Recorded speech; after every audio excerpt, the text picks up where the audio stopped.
Mr. Singer House has arrived.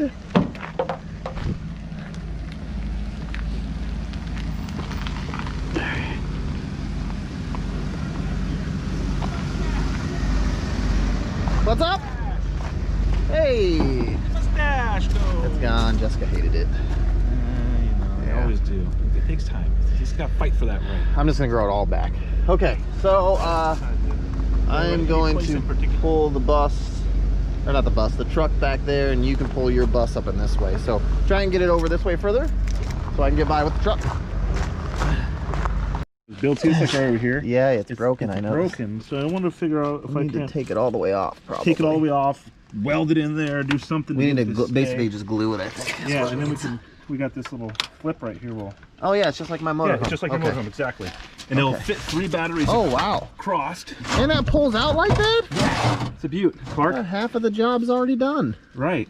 We just got to do the batteries, drill the holes. I would think behind the couch would be a good spot for the inverter.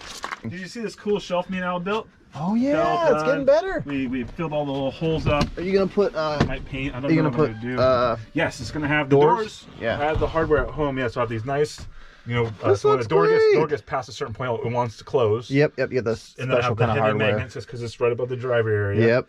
Tucks my. That my is propane sweet. fuel in I back like here. this. I know, and the best thing about it, like all my stuff in here, is I want everything to be as much handcrafted or like my made by family or friends. Like this is Stanley's couch. This is, you know, Al made that. Al made my bed. Yeah.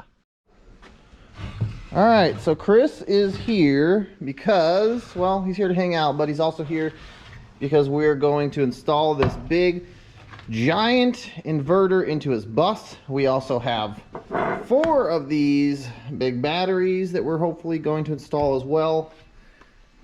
We're just trying to sort out the cable situation on the bus. Looks like this just takes 1 ground and 1 positive. Yeah, take these little covers off. Yeah, didn't realize it was gonna be so big. Well, that's what most of the ladies say, David, but I didn't realize it was gonna be so big. well, I'm a little guy, but I got the big power. Yep. All right. And with our prior experiences in the other bus of just not having enough power to really do dick. And yes. So now now I'm thinking, You're like, this, yeah. Oh God, I had a heart, like kidding me, we're like last night researching, one looked exactly like this, but it did 24 volt output. And not 12, yeah. Oh, he or scared me because I did my research. I'm like, I'm sure it's that way.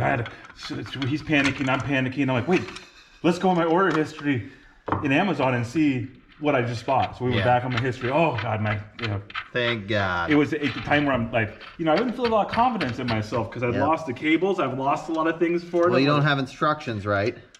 You know, just what are instructions?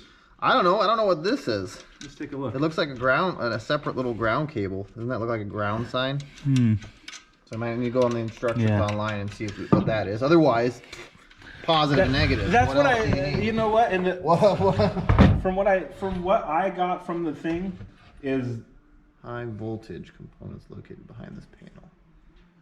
Only be handled by a qualified electrician. Okay, so we don't need to mess with that, I guess. Yeah, I think, you know, the front's just the feet out. There's right? there's my little control pluggy goes. I can do USB. Oh, this is for your remote? This is where I plug in and have that little, the other part I have with that lead that comes off of it. That has the switch. Exactly, and that's where that would turn off and on. So you can turn it off and on without having to go behind the couch. Correct, dude. Okay.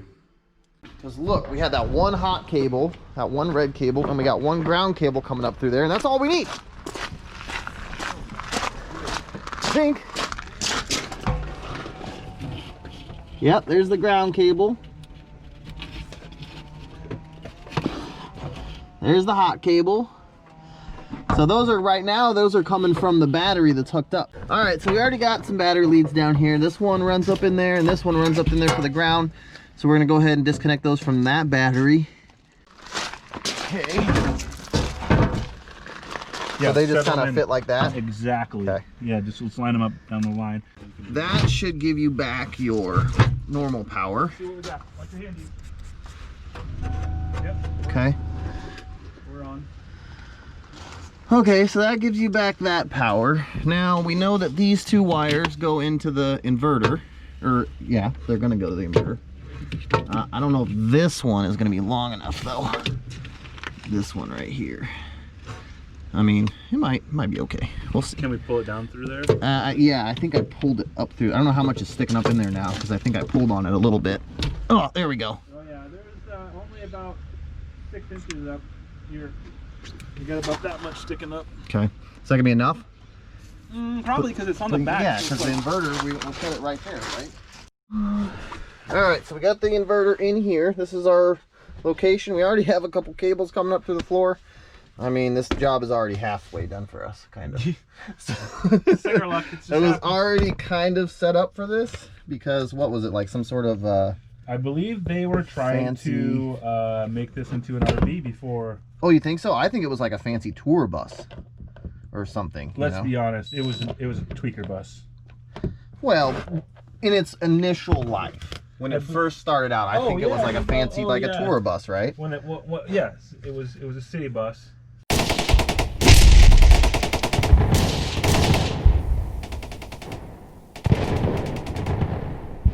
All right, so we're at this point. This is ready to go. We need to put those other 2 batteries in, get them hooked up, figure out what we need to go buy, because we're going to need cables, and so we'll go out there and we'll figure out what we're doing there, kind of, and then maybe we'll come in here and we'll make the mount. I have to apologize, guys. I lost a bunch of footage from us working on this thing later in the evening. I got a couple videos and pictures from my buddies. We spent a bunch of time yanking out a ton of wiring out of this thing that we didn't need.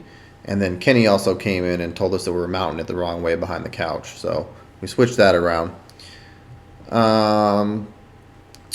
We spent a bunch of time making cables. We mounted a 4th battery. Well, yeah, we pulled this AC unit out of this little side compartment. And then I made another battery mount for a 4th battery. And there it is. There's our 4th battery. Right. The battery and the secret 4th battery.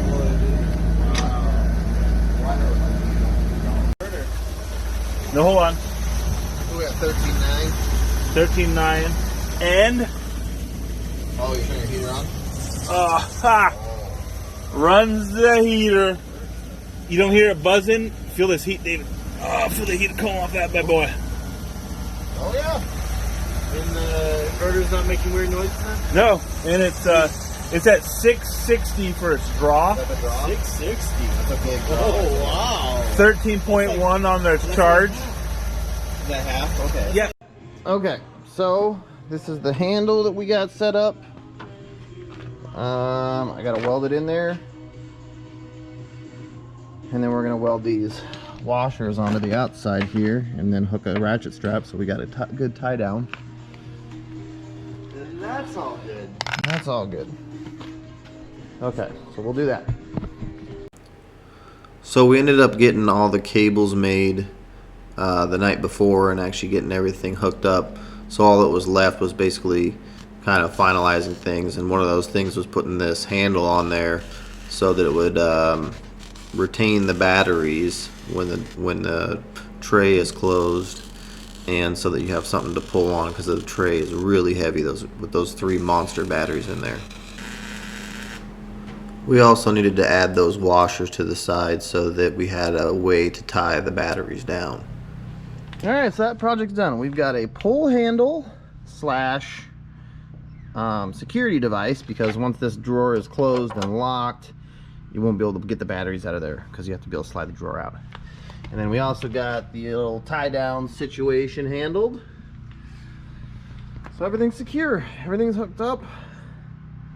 I'm not really sure what else we have to do here. I think we might be done with this part of the build.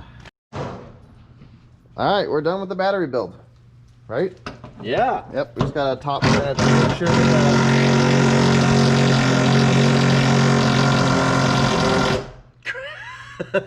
we're gonna make sure that the batteries are all topped off with distilled water. But other than that, time to put this thing to the test. I want to thank my buddy Kenny and Chris for coming up for this build. It was a good one. We got one more coming at you from that weekend, and it's another mini bike build. So stay tuned for that. Thank you guys for watching, and we'll catch you in the next one.